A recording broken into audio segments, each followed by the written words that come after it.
There is a habit so quiet, so unnoticeable, that most people never realize it exists. Yet once developed, it makes manipulation almost impossible. Not because you resist, but because control no longer finds a place to attach. Control works only when it finds reaction, emotion, urgency. The moment those disappear, influence begins to collapse on its own. Most people believe strength is loud, immediate, assertive, but true resistance is invisible. It leaves no friction to push against. This habit is not silence, it's not withdrawal. It is the refusal to feed momentum to forces that depend on urgency. People try to control what reacts fast, what responds emotionally, what needs validation. Remove that need, and the control mechanism fails. The habit is simple, yet rare. You delay response until emotion expires, and when emotion dies, manipulation dies with it. This is why dangerous individuals appear calm. They are not faster, they are slower, and that slowness starves control attempts.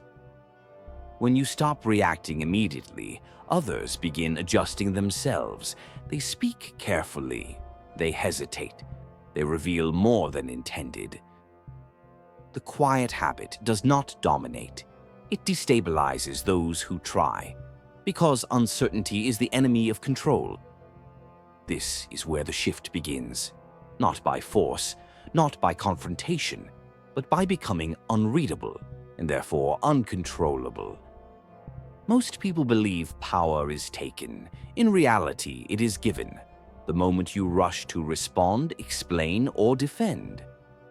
Every immediate reaction hands over information, your fears, your priorities, your emotional limits, and information is what control feeds on.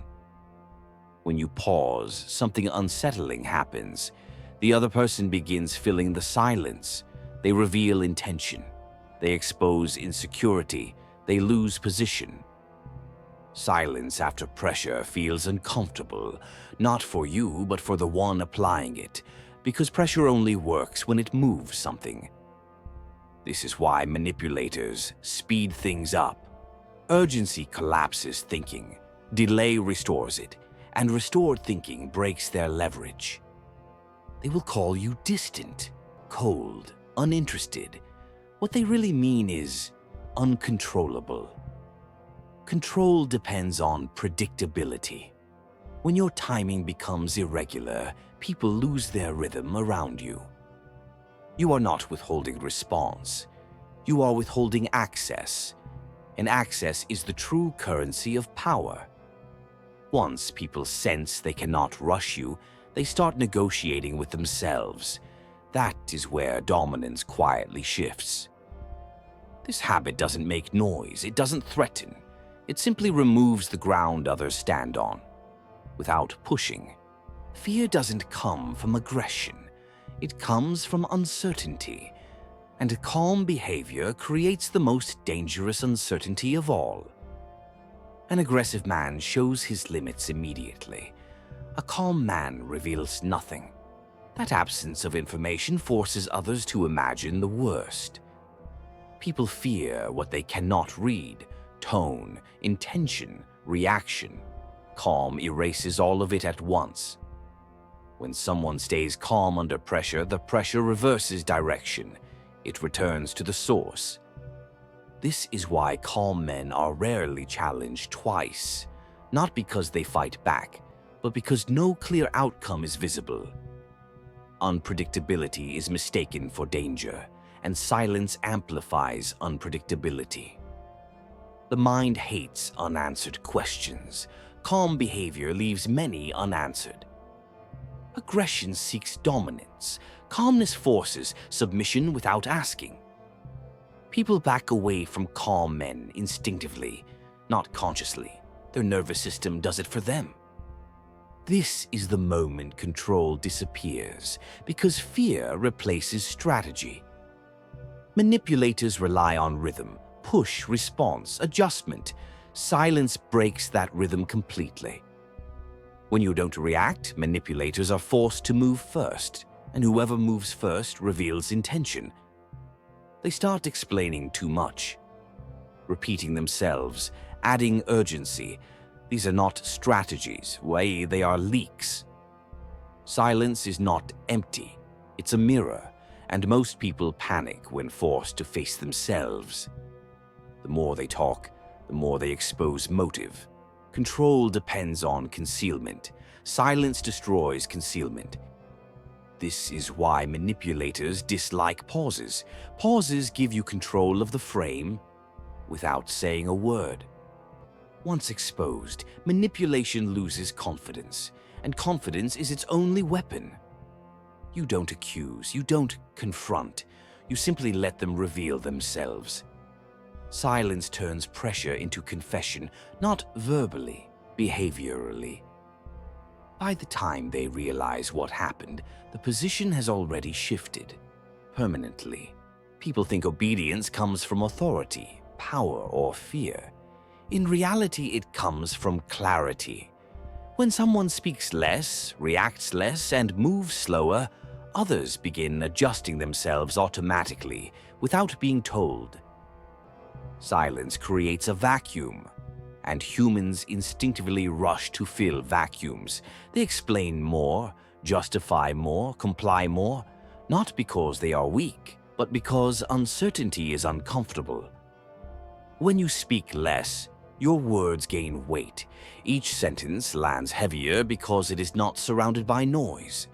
People begin waiting for your response, and waiting is submission. Obedience does not look like surrender. It looks like adjustment. Tone changes, timing changes. Behavior shifts quietly, without commands. This is why calm individuals control rooms without effort.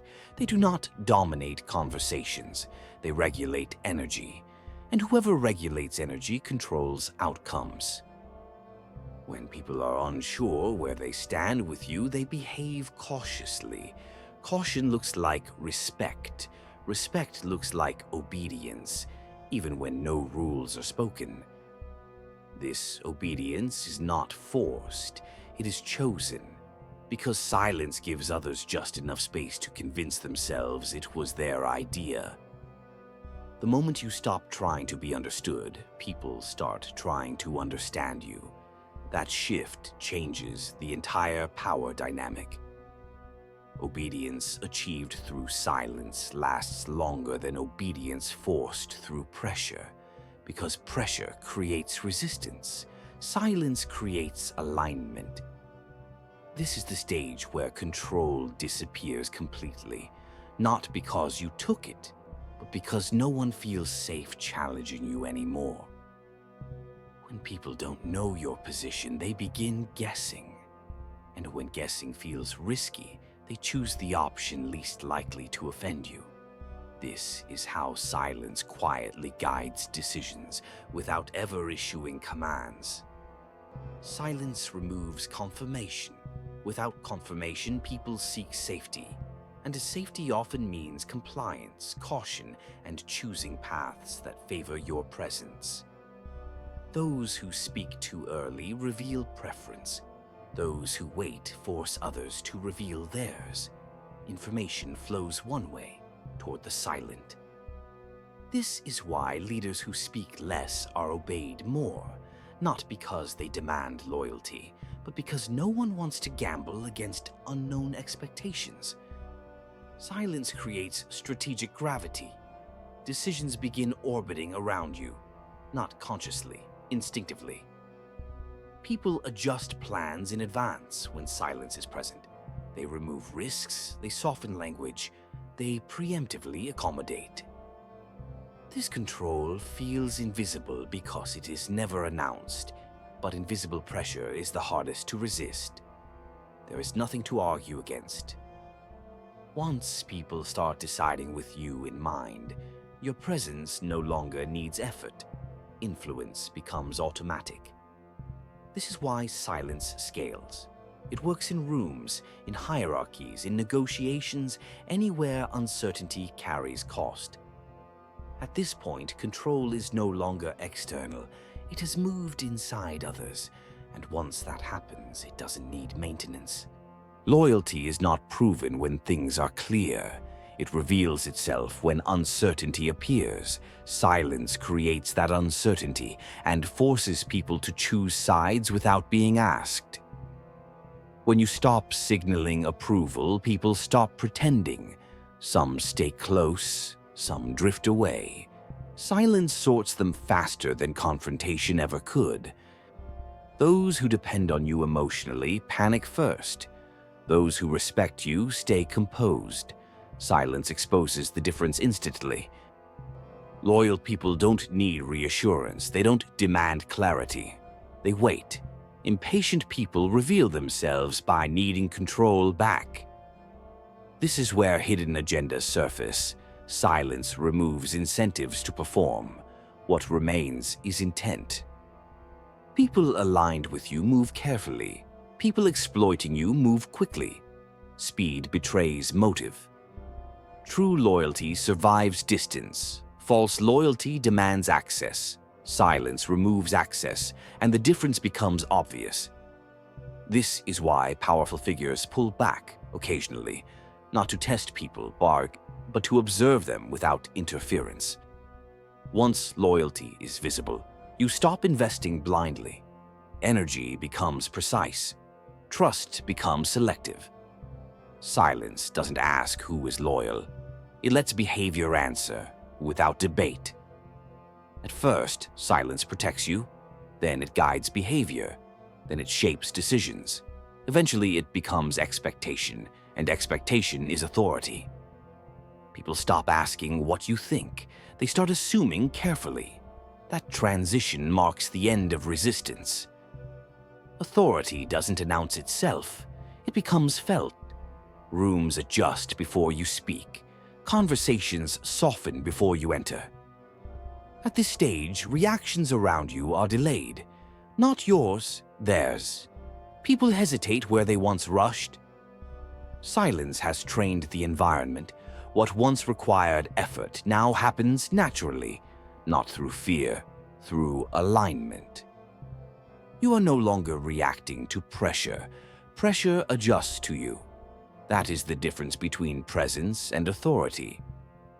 This is why truly powerful individuals appear unbothered. They don't need to manage perception. Perception manages itself around them. At this point, control is no longer visible. It has been absorbed into routine, into tone, into expectation. The quiet habit is no longer a tactic. It is an identity, and identities don't need reinforcement. This is what makes you impossible to control. Not aggression, not dominance, but the absence of reaction, so complete that control has nowhere left to land. Once authority is established, it no longer needs to prove itself. Proof invites challenge. Silence signals finality, and finality discourages testing. People stop measuring you when measurements fail. No reaction, no explanation, nothing to calibrate against. Authority survives by removing friction. No arguments, no emotional spikes, only predictable calm, which makes disruption feel pointless. When people sense stability, they adapt to it. Instability challenges power. Stability absorbs it. This is why lasting authority looks boring to outsiders. No drama, no visible struggle, just quiet continuity. Those who seek attention lose position. Those who maintain silence keep it. Because attention invites comparison, and comparison invites challenge. Authority protects itself by staying scarce. Limited access, delayed responses, clear boundaries without explanation. When access is controlled, expectations adjust. People stop demanding, they start waiting. This waiting is not weakness, it is recognition. Recognition is authority solidifying. At this stage, nothing needs escalation. Authority sustains itself because silence has already done the work. Authority is fragile in only one way, not through challenge, not through opposition, but through inconsistency, a single emotional reaction at the wrong moment. People forgive silence, they forgive distance, they do not forgive contradiction. One visible reaction rewrites expectations instantly. The moment you react emotionally, others learn where the leverage is, and leverage, once revealed, is never forgotten. This is why discipline is quieter than silence itself. Silence is behavior. Discipline is identity. Identity doesn't slip under pressure. You are not suppressing emotion. You are delaying expression until clarity replaces impulse. By then, reaction feels unnecessary. Permanent authority requires one habit above all others: consistency of timing. Same calm, same pace, regardless of pressure. People stop testing what never changes. They conserve energy. They redirect effort elsewhere. Stability ends competition. If a reaction ever escapes, do not explain it. Do not justify it. Return to silence immediately and let memory fade. Authority is not built daily. It is protected daily through restraint so consistent it becomes invisible. This is the final form of the quiet habit. No reaction, no explanation, no recovery needed, because nothing was given away.